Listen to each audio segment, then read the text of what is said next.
नमस्कार दोस्तों। जैसे ही मेरी नाव सिंधु नदी की शांत लहरों पर तैरती है, मैं इस प्राचीन भूमि से गहरा जुड़ाव महसूस करता हूँ, जो कभी इसी नदी के किनारों पर फली फूली थी। चारों तरफ फैले हुए विशाल उपजाऊ मैदान, ऊंचे पर्वत और जीवनदायिनी नदी, जिसने इस सभ्यता को समृद्ध बनाया। आज मैं आपको सिंधु घाटी सभ्यता की भौगोलिक दुनिया में एक यात्रा पर ले चलूंगा, जिसने इस महान प्राचीन नगर सभ्यता को आकार दिया था। सिंधु घाटी सभ्यता, जो 4000 साल पहले अपने चरम पर थी, एक विशाल क्षेत्र में फैली हुई थी। यह मुख्य रूप से आज के पाकिस्तान और उत्तर पश्चिम भारत में स्थित थी। जब मैं इस नदी के साथ आगे बढ़ता हूँ, तो महसूस करता हूँ कि इस क्षेत्र की प्राकृतिक भौगोलिक स्थिति ने इस सभ्यता की सफलता में कितनी अहम भूमिका निभाई। इस सभ्यता का हृदय थी सिंधु नदी। सालाना बाढ़ से यह नदी उपजाऊ मिट्टी को खेतों में छोड़ती, जो खेती के लिए बेहद अनुकूल थी। गेहूँ, जौ और कपास जैसी फसलें इन मैदानों में खूब फलती फूलती थीं, जो सिंधु घाटी की अर्थव्यवस्था की रीढ़ थीं।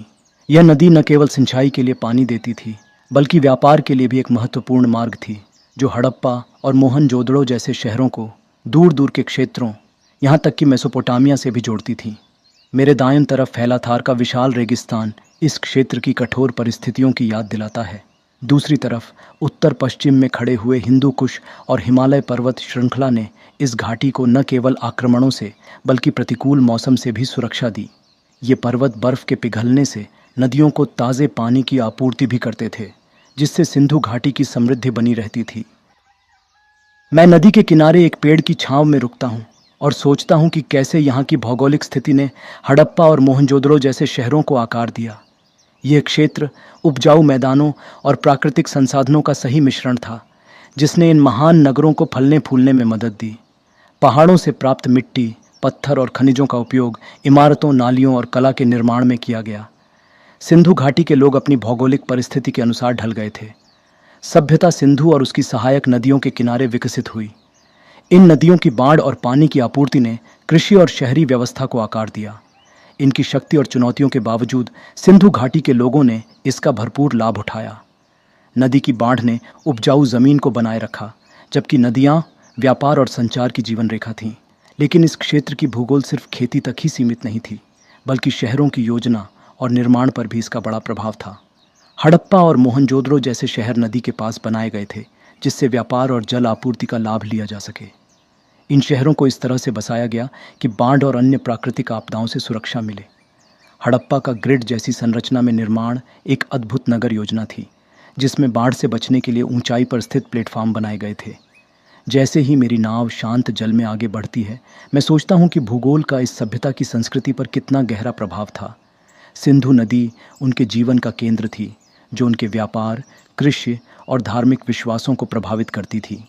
यह क्षेत्र उनकी दैनिक जीवन शैली का हिस्सा था और उनकी सभ्यता के उत्थान और पतन का साक्षी भी। लेकिन इस क्षेत्र की भूगोल में रहस्यों की भी कमी नहीं है।